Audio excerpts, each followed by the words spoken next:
నల్గొండ జిల్లా మర్రిగూడెం మండలం శివన్నగూడెం గ్రామ సర్పంచ్ రాపూర్ యాదగిరి గారు మనతో ఉన్నారు. శివన్నగూడెం ప్రాజెక్టు కానీ ఈ శివన్నగూడెం గ్రామ అభివృద్ధి కార్యక్రమాలు ఏ విధంగా ఉన్నాయి వారిని తెలుసుకునే ప్రయత్నించేద్దాం. నమస్తే సార్. నమస్తే. సార్, ఎట్లా ఉంది ఈ శివన్నగూడెం ప్రాజెక్టు, ఎంతవరకు పూర్తయింది? ఈ గ్రామ అభివృద్ధి కోసం మీ కృషి ఏ విధంగా ఉండబోతుంది సార్? శివన్నగూడెం ప్రాజెక్టు భూ నిర్వాసితులు నియర్లీ 4-5 వేల ఎకరాలు పోయింది. దాంట్లో ఆ ప్రాజెక్టు నియర్లీ స్టార్ట్ అయ్యి 10 ఏళ్ళు అయిపోయింది. అది ఆ రోజులలో గవర్నమెంట్ చాలా అన్యాయం చేసింది రైతులకు. 4,25,000 రూపాయలు. దాంట్లో మా పెదనాయనలో కూడా పోయింది. అది 4-5-6 ఎకరాలు. చాలా అంటే ఇవాళ కోట్ల రూపాయలు అయిపోయింది ఒక ఎకరం భూమి. గవర్నమెంట్ నియర్లీ అంటే మినిమం ఎంత ఇవ్వాలనేది కూడా ఇవ్వలేని పరిస్థితి. ఆ ప్రాజెక్ట్ కట్టి పెద్ద మా శివనగూడెం గ్రామానికి ఒరిగింది ఏం లేదు. కానీ రైతులు మాత్రం చెట్టుకోడు పుట్ట కూడా అయిపోయాడు.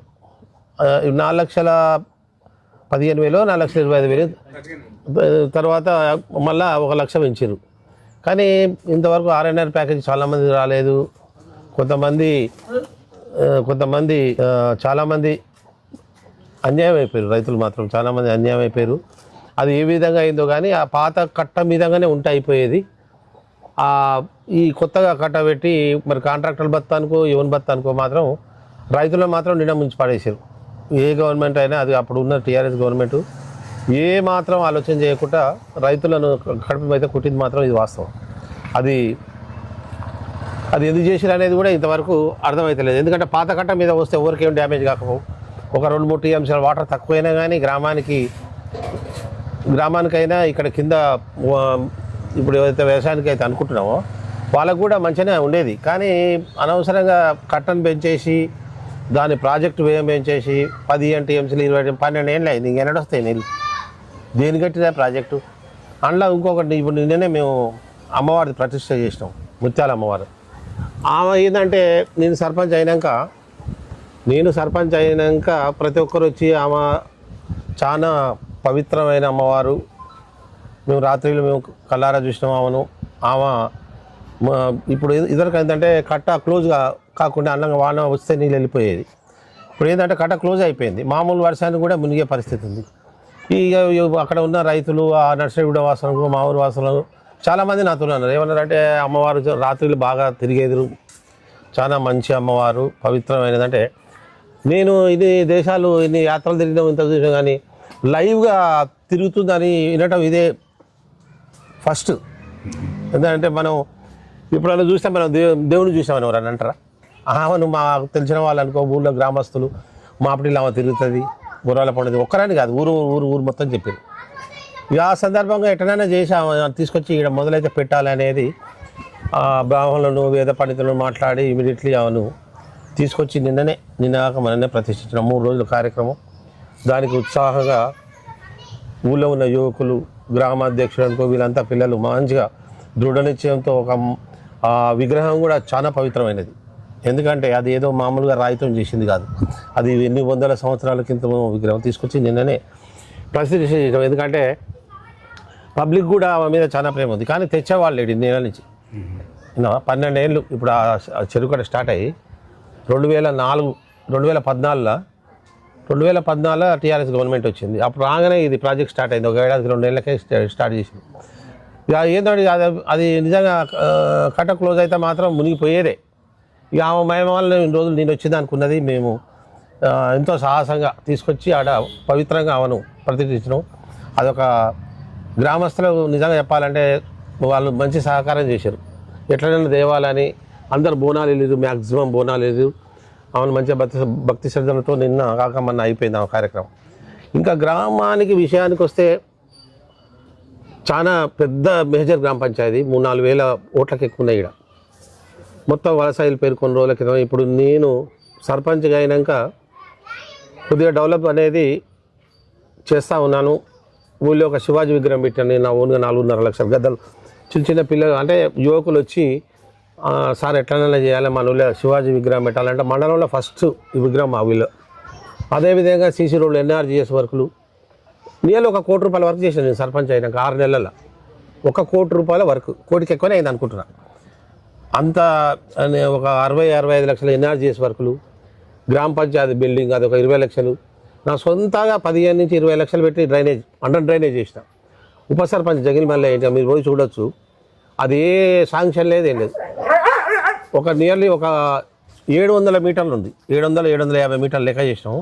అది సొంతం పోసినాం. సరే అది గవర్నమెంట్ ఏమి ఇస్తుందో శాంక్షన్ ఏమి ఇవ్వదో కానీ మొదలైతే ఆ వాటరు మురికి నీళ్ళు వాళ్ళు ఇంటి ముందర గుంట కూడా తీసుకోలేని పరిస్థితి మొత్తం వస్తూ ఉంటాం. నాడు పోయి చూసి ఇమీడియట్లీ పోయాలని అది ఏదేమైనా కాదండి. నా సొంతంగా 700 మీటర్ల డ్రైనేజ్ అండర్ డ్రైనేజ్ ఎంబడే మళ్ళీ దాని మీద సీసీ కూడా పోయించిన.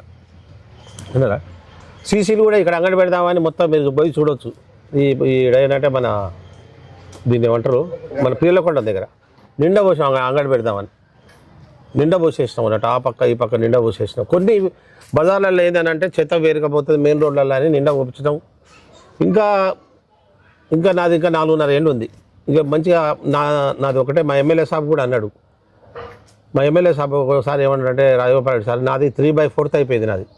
నాది ఉన్నది 1/3, 1/4. ఈ టైంలో ఏం చేయాలనేది నాది కూడా 60 ఏళ్ళు నా ఏజ్. 60 ఏళ్ళు అంటే ఇక నాది ఎంత ఉంటుంది, 1/4 నాది కూడా.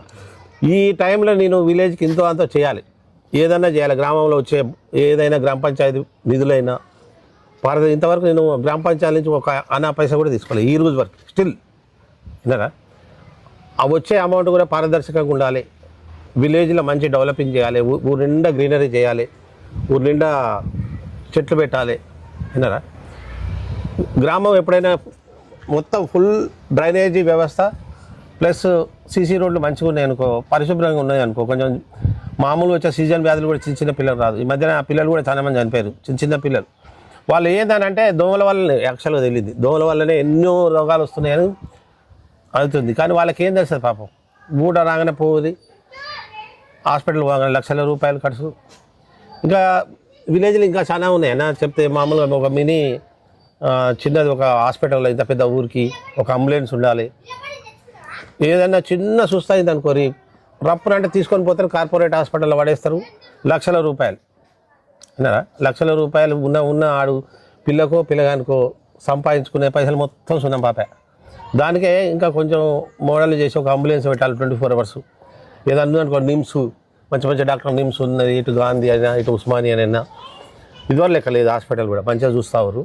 ఆ విధంగా చేయాలనేది నా ఆలోచన. ఇంకా విలేజ్కి సంబంధించిన వరకు ఈ విలేజ్లో డెవలపింగ్ అనేది ఉన్నది కానీ మ్యాక్సిమంగా 0%.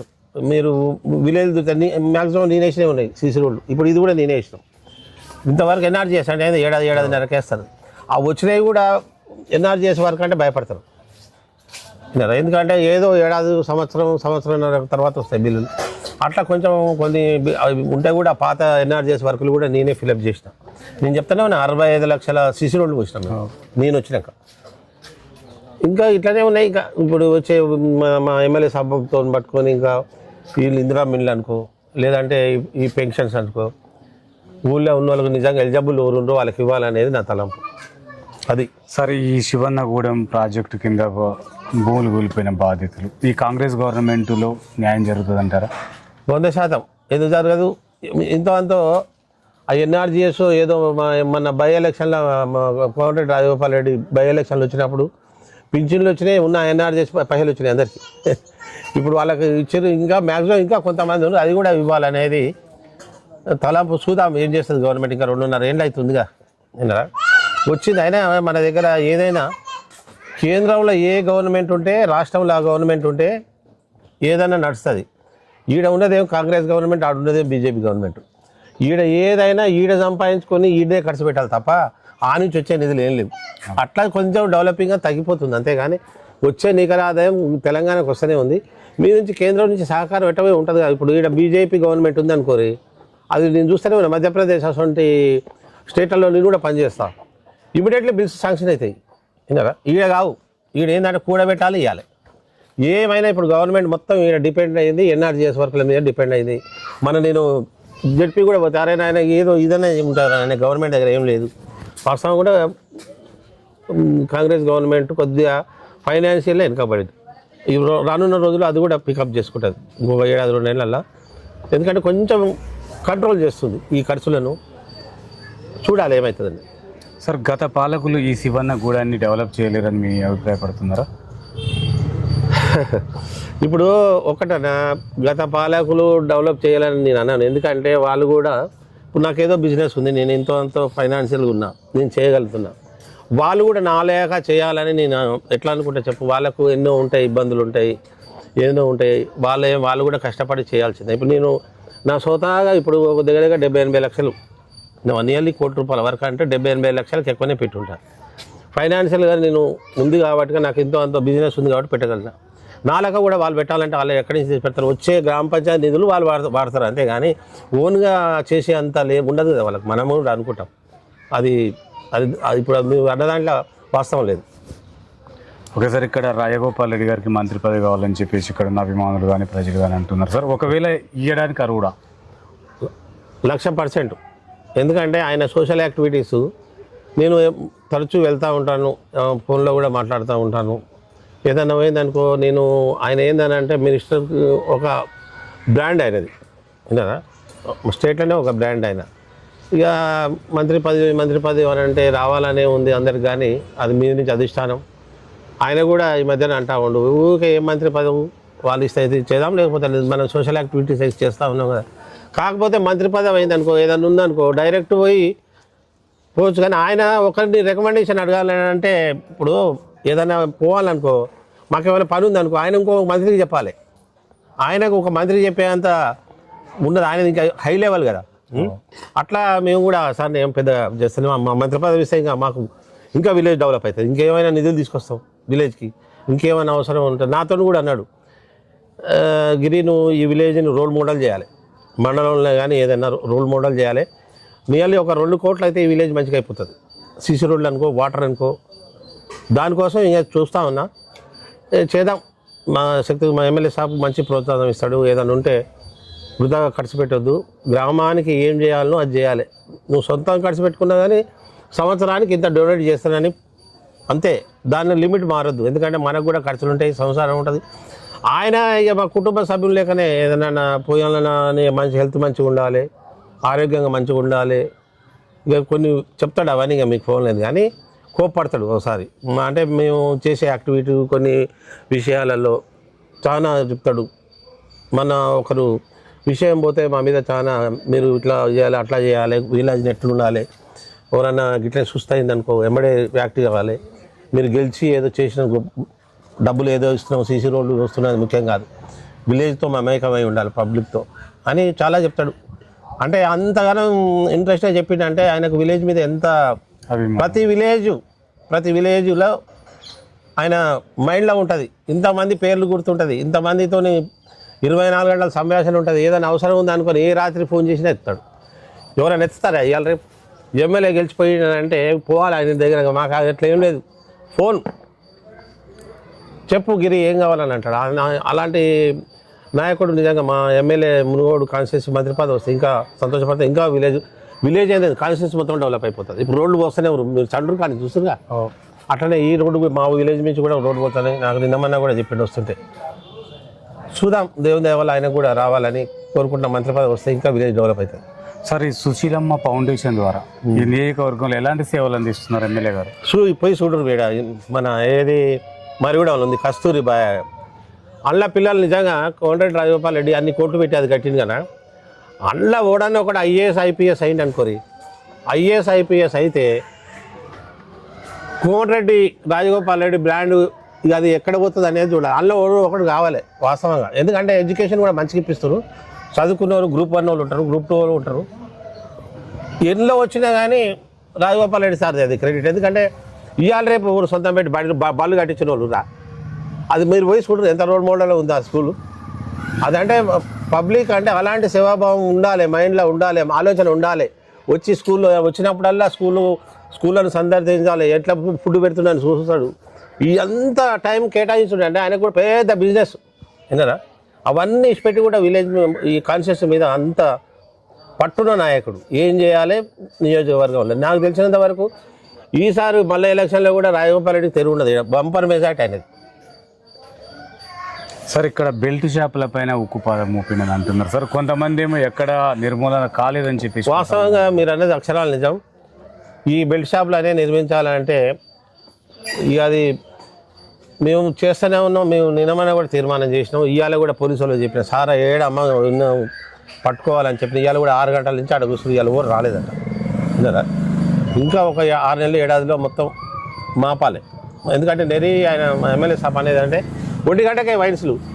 ఇదివరకు పొద్దున్న 10 గంటల మొదలు పెడితే 1 గంటకే బిర్గా తాగేది. ఇప్పుడు అది లేదు ఇక. విన్నారా? 1 గంట నుంచే పెట్టారు. ఇంకా కొంచెం ఏంటంటే మార్నింగ్ టైమే డ్రింక్ చేస్తారు, విపరీతంగా తాగుతారు, ఆరోగ్యాలు ఖరాబ్ అవుతున్నాయి అనేది తలంపు. ఇంకొక 5-6 నెలలు ఇంకా పకడ్బందీ అయింది కొద్దిగా. కాకపోతే ఇక అప్పుడప్పుడు కొంచెం అమ్ముతూనే ఎవరు ఇక దాన్ని మనం ఇంకా చేయాలి, టైం పడుతుంది. సార్ రైతులపైన ఎమ్మెల్యే గారి చొరవ ఏ విధంగా ఉండబోతుంది సార్? రైతులు అంటే ఏముందన్న, దాన్ని స్వచ్ఛంగా మాకు యూరియా గవర్నమెంట్ నేను చెప్తూనే ఉన్నగా చాలా కష్టకాలంలో ఉంది ఫైనాన్షియల్గా.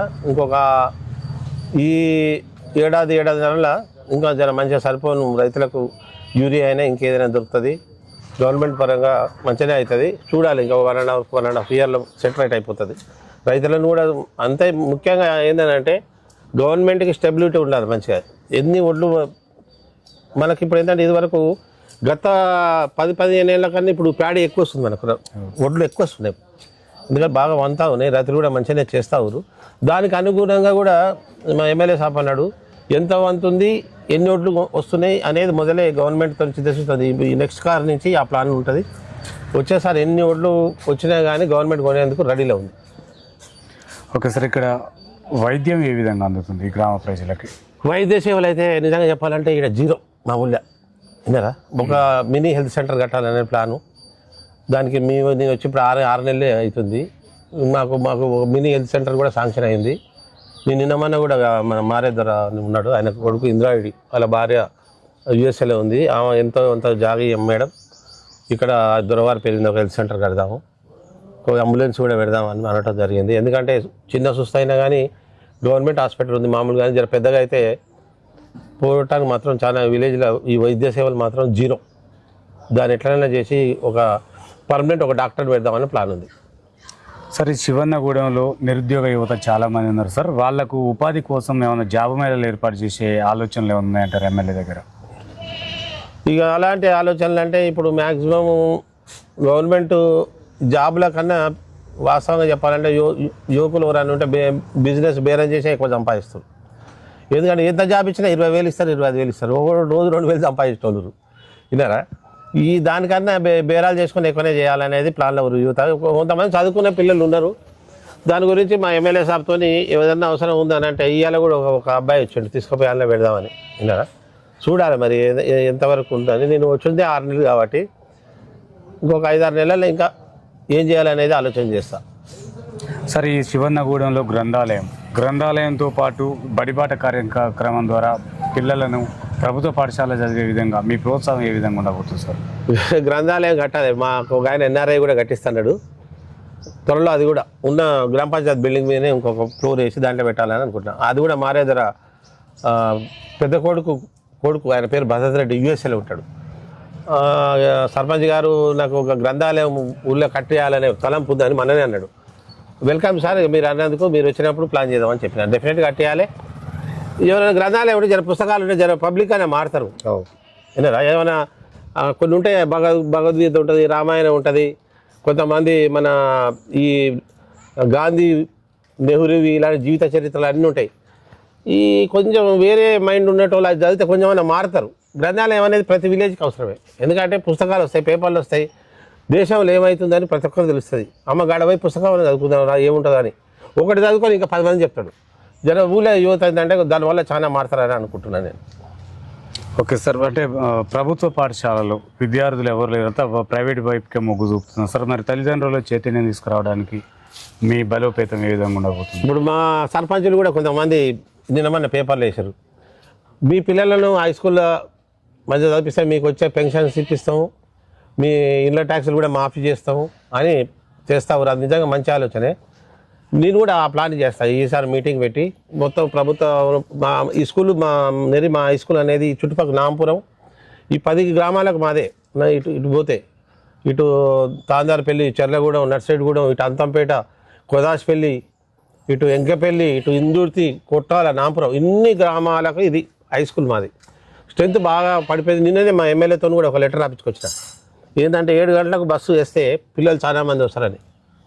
దానివల్ల ఇంకా జనం 4 రోజులలో దాన్ని ఇంకా ఎక్కువ చేయాలి. ఆ మేడంతో కూడా నేను హెడ్ మాస్టర్ అవుతుందో ఇంకేమన్నా చేద్దాం, పిల్లల గ్రోత్ పెంచాలి, ఈ ప్రైవేట్ స్కూళ్ళలో బంద్ చేయాలని ఆలోచన చేస్తున్నాము. ఈ సంవత్సరం నుంచి అది మొదలు పెడతాం. ఎంత పెరుగుతారనేది చూడాలి. సరే, ఈ శివన్నగూడెంలో చిన్న పిల్లలు 18 ఏళ్లలో పిల్లలు బైక్ రేసింగ్ మీ ఇంటి ముందర నుంచి వెళ్తున్నారు సార్ బండి. మరి వాళ్ళకి ఏమన్నా తల్లిదండ్రులకు అవగాహన శిక్షణ ఏర్పాటు తరగతులు అని చెప్పి నిన్నమనే కూడా తలవారు తాత పెట్టాడు. ఇవాళ కూడా ఆయన ముగింపు సాగు ఉంది మరుగుడవల. ఆయన దాంట్లో కూడా నిన్నమనే మా ఊరు పిల్లాడు చనిపోయాడు. ఖమ్మంలో చనిపోయాడు నిజంగా హెల్మెట్ లేక. పిల్లలు నిజంగా ఈ ప్రతి ఒక్కరు కూడా ఇప్పుడు వాళ్ళు బాగానే పోలీసు వాళ్ళు వచ్చి అవగాహన సమస్య పెడుతున్నారు. వాళ్ళు అవేర్నెస్ ప్రోగ్రామ్ కూడా పెట్టారు. ఏంది హెల్మెట్ లేదు పెట్రోల్ పోయకుర్రి ఆడ కూడా బోర్డు పెట్టింది. కానీ అది ఎంత మాత్రం ఎవరు చేయట్లేదు. అది అంటే ఈ లెక్కన తల్లిదండ్రులకు ఇంకా చెప్పాలి దాని గురించి. ఇక ఏదన్నా పోలీసు వాళ్ళతో ఇటు ఏదన్నా మంచి ఏదన్నా చట్టం, బైక్ మీద హెల్మెట్ లేకుండా పోతే ఇంత ఫైన్ అనేది ఏదన్నా పెట్టాలి. ఇప్పుడు నేను చూసిన వేరే దేశాలలో, ఇంగ్లాండ్, అమెరికా దేశాలలో బైక్ ఉందంటే వాడు హెల్మెట్ పెడితేనే స్టార్ట్ అవుతుంది బండి. హెల్మెట్ పెట్టుకుంటేనే, సీట్ బెల్ట్ పెడితేనే స్టార్ట్ చేయాలి కారు. సీట్ బెల్ట్ పెడితేనే కారు స్టార్ట్ అవుతుంది. అలాంటి నిబంధన మన దగ్గర కూడా ఉన్నాయి. ఇప్పుడు కారు ఉంది, సీట్ బెల్ట్ అది పెడితేనే ఆ లోపల సౌండ్ మంది, లేకపోతే మొత్తుకుంటూనే ఉంటుంది అది.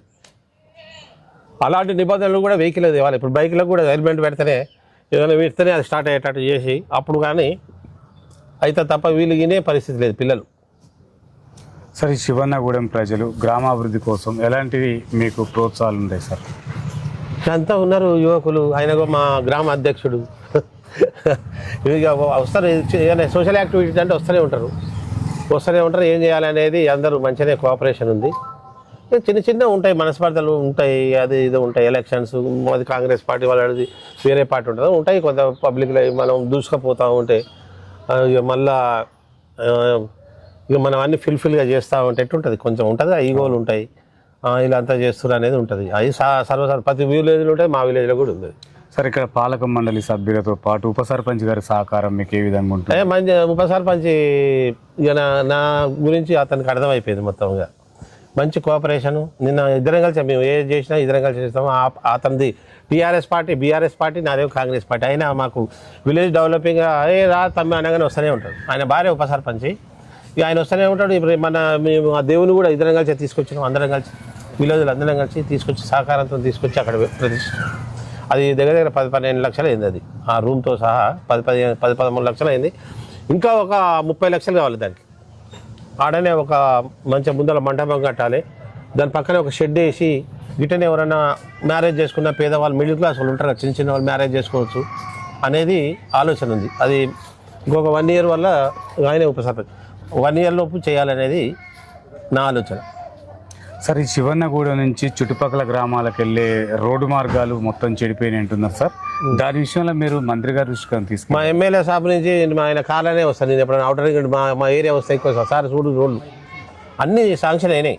ఈ నెల 2 ఈ వానకాలం కదా, ఇంకో నెల 2 నెలల్లో మొత్తం మా విలేజ్ కూడా శాంక్షన్ అయింది. రోడ్డు పెద్దగా అయిపోతుంది మొత్తం. సార్, రాపోలు యాదగిరి గారు ప్రజలకు అందుబాటులో ఉంటున్నాడా? 100%. 24 గంటలు నేనే ఉంటా. హైదరాబాద్ ఎంత కూతవేడు దూరం, మా నుంచి 45 నిమిషాలు జర్నీ. మ్యాక్సిమం వాళ్ళకి ఏదంటే అది చేస్తూనే ఉన్నాం. వాళ్ళు నా వల్ల గ్రామ ప్రజలు సంతోషంగానే ఉన్నారు, కానీ ఎలాంటి ఇబ్బందులు లేవు కదా. ప్రతి ఒక్కటి ఏం కావాలో అది చేస్తూనే ఉన్నాం, ఇంకా చేయాలి. ఈ కృష్ణా వాటర్ కూడా నిన్న 2 టైమ్స్ నింపమని చెప్పిన ఆయనతో. పొద్దుగాల ఇదివరకు ఒకటేసారి నింపితే ఇప్పుడు పొద్దుగాల 2 ట్యాంకులు, సాయంత్రం 2 ట్యాంకులు. ఇంకొక 1,00,000 లీటర్లకు కూడా ఒకటి శాంక్షన్ చేస్తాడు మా ఎమ్మెల్యే సాబు. అది ఏడగట్టాలనేది ఆలోచన చేస్తున్నాం. ఎందుకంటే ఊరు చాలా పెద్దగా ఉంది కాబట్టి కొంచెం వాటర్, డ్రింకింగ్ వాటర్లో కొంచెం ఇబ్బంది ఉంది. ఇంకొక 1,00,000 లీటర్లు కడితే 2 టైంలు చేస్తే మనకు సరిపోతుంది. ఇప్పుడు ఇవ్వాలి. నిన్న ఆ సూపర్వైజర్తో మాట్లాడిన వాటర్కి పొద్దు మాపి ఇవ్వాలని, దానివల్ల ఏమి ఇబ్బంది ఏం లేదు.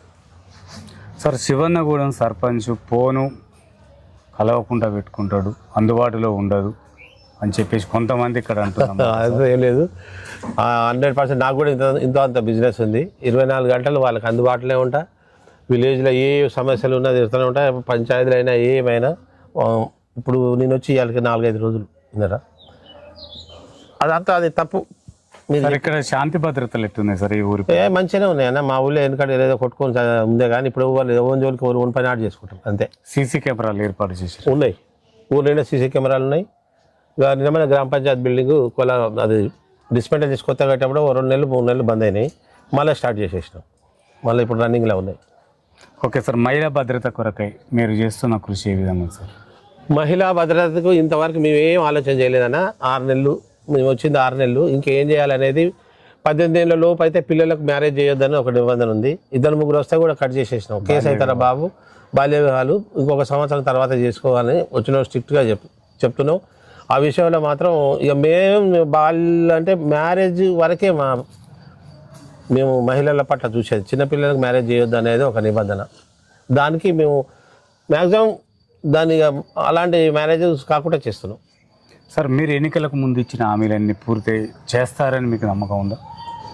ఎన్నికల ముందు అంటే నేను చెప్తానే ఉన్నా కదా, నేను వచ్చి 6 నెలలు 5 కోట్ల రూపాయల వరకు చేసిన. 1 కోటి రూపాయల వరకు చేసిన. 65 లక్షలు సీసీ రోడ్లు పోసినాం. 20 లక్షలు గ్రామ పంచాయతీ బిల్డింగ్, ఇంకా అది కాలే, ఒక 10% 20% వరకు స్వతహాగా 15 నుంచి 20 లక్షల డ్రైనేజ్ పంపించిన. అండర్ డ్రైనేజ్ 4.5 లక్షలు పెట్టి ఇప్పుడు ఏది శివాజీ విగ్రహం కట్టినాం. దగ్గర 12 లక్షలు ఇప్పుడు అమ్మవారిది. 2 లక్షల మాకు ఒక 2,20,000 డొనేషన్ ఇచ్చారు ఎన్ఆర్ఐలు ఇద్దరు. అంతే. మిగతాది మొత్తం నేను నా సొంత ఓన్ పెట్టుకున్నాను. నేను డబ్బులు పెట్టేది కూడా నేను పెట్టేది ప్రతి ఒక్కరు తెలుసు. నేను ఎన్ని పైసలు పెట్టినది గ్రామంలో ఎవ్రీ పర్సన్ తెలుసు. సార్ మిమ్మల్ని గెలిపించిన మీ శివన్నగూడెం ప్రజలకు ఏం చెప్పాలనుకుంటున్నారు సార్? మంచిగా కష్టం చేసుకొని బతకాలి. ఎవరు దాడు విన్నారా. ఇంకా గ్రామ పంచాయతీ నుంచి ఏమన్నా ఇప్పుడు ఈ ఇందిరా మిండ్లే వచ్చినాయి అనుకోని, పెన్షన్సే వచ్చినాయి అనుకోని, పారదర్శకంగా ఓడి పేదోడు ఓరికల జబ్బులు అనేవి గ్రామంలో అంతా ఆలోచన చేసి వాళ్ళకి ఇవ్వాలి. గవర్నమెంట్ నుంచి ఏమన్నా ఫండ్స్ వస్తే వాళ్ళకు నిజంగా ఎవరైతే అర్హులో వాళ్ళకి ఇప్పియాలనేది గ్రామ పంచాయతీ తరఫున నా ధర్మం, ఒక సర్పంచ్గా నా బాధ్యత. సార్ ఇది మా దృష్టికి వచ్చిన సమస్య సార్. ఇక్కడున్న కొంతమంది యువత తాగుడుకు బానిసలతో పాటు బెట్టింగులు అండ్ డ్రగ్స్కు బానిసలు అవుతున్నారు. 100% కొంతమంది హైదరాబాద్కు దగ్గర ఉండడంతో దానిపైన మీరు ఎలాంటి శిక్షణ ఇస్తున్నారు? తల్లిదండ్రులు బాగా చేసుకోవాలి. మనం ఎంత చెప్పినా మనం ఏం చేస్తాం చెప్పు. తల్లిదండ్రులకు ఇంట్రెస్ట్ ఉండాలి. అలాంటివి చేయకుండా చాలామంది కొన్ని కుటుంబాలు మనకు తెలియదు కానీ ఈ పత్తాలు ఆడటం అది చాలా డేంజర్. విన్నారా. మీకు తెలియదు ఆన్లైన్ రమ్మీ 1 నిమిషంలో ఇలా వేలు పోతాయి. దాంట్లో కొంతమంది ఊళ్ళో ఉన్న వాళ్ళు, కొంతమంది పిల్లలు యువకులు ఉన్నారు, అలా మొత్తం ఆగమైపోతారు. దానికి ఎక్కువ మెయిన్ కారణం ఏంటంటే తల్లిదండ్రులు చొరవ తీసుకొని దాన్ని ఆ రూట్ అనేది మార్పించుకోవాలి. మనం ఏం చేస్తాం, వాళ్ళకు ఒకరి కుటుంబాన్ని పోయి నీ కొడుకు ఇట్లా చేస్తుండు ఈ విధంగా చేయాలని మనం చెప్పలేం కదా. ఒకసారి కాకపోతే స్నేహితులు అయితే ఇట్లా చేస్తుండంట సరిదిద్దుకోమని చెప్తాం కానీ ఆ పిల్లలకైతే చెప్పేంత మనకు ఉండదు కదా. అలాంటివి ఇక డ్రగ్స్ అంటే నాకైతే రాలేదు కానీ ఈ ఆన్లైన్ గేమ్లే ఆడుతున్నారు అనేది. బెట్టింగ్లు అయితే బెట్టింగ్లు అయితే బాగానే ఆడుతున్నారు అనేది యువకులు ఫోన్లలోనే ఆడుతున్నారంట. మరి అది ఏది అనేది కూడా నాకు తెలియదు. మీ దృష్టికి వస్తే వాళ్ళపైన మీరు ఎలాంటి చర్య తీసుకోబోతున్నారు? నా దృష్టికి వస్తే మాత్రం చెప్తా, 100% వాళ్ళకి పిలిచి చెప్తా, వాళ్ళ తల్లిదండ్రులు కూడా చెప్తా. విన్నారా. కాకపోతే అది ఎట్లా మొత్తం వేరే ఈమెయిల్తోని వేరే ఫోన్ నెంబర్లతోని ఆడతారు. ఎందుకంటే ఆన్లైన్ రమ్మీ నాకు తెలిసినంత వరకు తెలంగాణ గవర్నమెంట్లో లేదు, వేరే స్టేట్లలో ఉంది. వేరే స్టేట్ ఈమెయిల్ తీసుకొని వేరే స్టేట్ ఫోన్ నెంబర్లు తీసుకొని ఆడతావు. వేరే ఆధార్ కార్డులో నాకు తెలిసిన సమాచారం ఇది. దాన్ని రూపుమాపాలంటే ఇవాళ గవర్నమెంటే మంచిగా ఆడమని ఆన్లైన్ రమ్మీ దగ్గర నేను కూడా చూసిన 4,000 5,000 6,000 మంది 6,000 మంది ఆన్లైన్లో ఆడతారు. మీరు కూడా చూడొచ్చు. ఆన్లైన్ రమ్మీ అనిపోతే అసొంటిగా సార్ వచ్చినాయి, అదొకటని కాదు. ఇంట్లో ఏందనంటే ఒక్కసారి డబ్బులు వచ్చాయంటే వస్తాయని అలా పెడతానే ఉంటారు. ఆశ వస్తున్నాయి, నేను కూర్చొని సంపాదించవచ్చు అనేది. అట్లాగే మనకు అదంతా అత్యాశ. అది నిమిషాలలో పోతుంది. 1 నిమిషానికి 1 నిమిషాన్నరలో 10,000 గేమ్ అయిపోతుంది. అంటే గంటకి ఎన్ని అయితే దగ్గర 1,00,000 ఒక పర్సన్ ఆడితే ఒక మనిషికే 1,00,000. డబ్బులు ఉన్న వాళ్ళు ఎవరో ఆడతారు. ఈ పిల్లలు ఏంటంటే ఈ యువకులు కూడా ఊళ్ళ పంట 4-5 ఈ మధ్యన తయారయ్యారు. ఒకటి చూసి ఒకటి చూసి ఇట పోతూనే ఉంది ఇక చూద్దాం మరి దాన్ని ఏమైనా చేయాలన్నా ఎట్లా చేయాలనేది. చాలా మంది అయితే ఇబ్బంది పడతారు, తల్లిదండ్రులు కూడా ఇబ్బంది పడుతుంది దాని మీద. ఇంకా ఏదన్నా ఇలాంటి అవగాహన నిన్నమన్న తలవారు తాత అన్నట్టు ఆయన పెట్టిండు, ఇట్లా ఇది వద్దు, ఫోన్లు చూడొద్దు, పిల్లలకి ఇవ్వద్దు, హెల్మెట్ పెట్టుకోవాలి, ఇవన్నీ ఒక ప్రోగ్రామ్ పెడుతుండు. అలాంటివి ఇంకా ఏమైనా అవేర్నెస్ ప్రోగ్రామ్ పెట్టాలి విలేజ్లలో పెట్టి, కొంచెం తగ్గించి ఆ పిల్లలకు కూడా రూట్ మార్చే ప్లాన్ చేయాలి. అంటే ఏదన్నా ఎమ్మెల్యే గారు ప్రతి విలేజ్కి తల్లిదండ్రుల పైన అవగాహన సదస్సులు ఏర్పాటు చేస్తే మార్పు అనేది రాకపోతే అంటారా? ఈ మా ఎమ్మెల్యే పోయినప్పుడల్లా చెప్తూనే ఉంటాడు, ఏమైనా పోయినప్పుడు మేము ఏమైనా కావాలంటే అది కాదు, మొదలు మీ ఆరోగ్యం మంచిగా ఉంచుకొని, ఏమైనా తాగేటోడు ఉంటాడు తాగుడు బంద్ చేయరి, ఇదే చెప్తాడు ఆయన. అది ఏమైనా సోషల్ యాక్ట్ ఏమైనా విలేజ్కి ఇంటికి ఇది కావాలి అది కావాలని పోతే అది పక్క ఫస్ట్ మీ హెల్త్ చూసుకోవాలంటాడు. పిల్లలు మంచిగా చదువుకొని, సంసారాలు మంచిగా చూసుకొని, పెళ్ళాలను మంచిగా చూసుకొని, పిల్లలను మంచిగా చూసుకొని, ఇదే ఆయన చెప్పేది. ఒక క్లాస్ అర్ధగంట సేపు చెప్తాడు పోయిన కల్లా. ఆడు ఎంత పెద్ద లీడర్ అయినా కానీ నేను పోయినా కానీ మేము అనుకున్నాం ఏదైనా మేము సార్ దగ్గర పోతే ఇదే చెప్తాడు మొదలు. ఫస్ట్ ఇదే చూస్తాడు, ఎట్లుంది బాబు నీ ఆరోగ్యం ఎట్లుంది, మంచిగున్నావా, ఫ్యామిలీ మంచిగుందా, పిల్లలు మంచిగుందా, ఏం చదువుతున్నా అని ఇదే అడుగుతాడు. ఇక విలేజ్ అంటావా అది వస్తాయి కానీ మొదలు మీలో ఉన్న కొంచెం మార్పు రావాలంటాడు. ఇప్పుడు ఉన్నదానికి నా ఎంబడి తిరిగే యువకులు రైతులు మీలాంటి వాళ్ళు ఉన్నారు అనుకో, మీరు ఏమైనా చేస్తే నాకు మాట వస్తుంది, అందుకని మీరు మంచిగా ఉండాలని చెప్తాడు. ఆయనకు బ్యాడ్ నేమ్ రావద్దని మమ్మల్ని హెచ్చరిస్తాడు. ఇక అంటే తీవ్రంగా మందలిస్తాడు అవసరం అనుకుంటే. ఇక తీవ్రంగా అంటే ఇక అది అంటే ఆయనకు ఎంబడితో నిమ్మలంగా ఉండాలనేది ఆయన ప్లాన్ అంతే. అంటే రాజగోపాల్ మనుషులు మంచి మనస్తత్వం గల్లోళ్ళు, ఏమైనా డ్రింక్ చేయొద్దు, నిమ్మలంగా ఉండాలి, బిజినెస్ చేసుకోవాలి, అబద్ధాలు మాట్లాడొద్దు, ఇలాంటి చెప్తాడు పోయినప్పుడల్లా. విన్నారా? ఇక విలేజ్ డెవలప్ అనుకో అవి వస్తూనే ఉంటాయి బాబు, మొదలు మీరు మంచిగా ఉండాలని చెప్తాడు. Okay sir, thank you sir. చూస్తున్నాండి మీ తెలుగు టీవీ. మరో వ్యక్తితో మీ ముందుకు వస్తుంది తెలుగు టీవీ ఛానల్.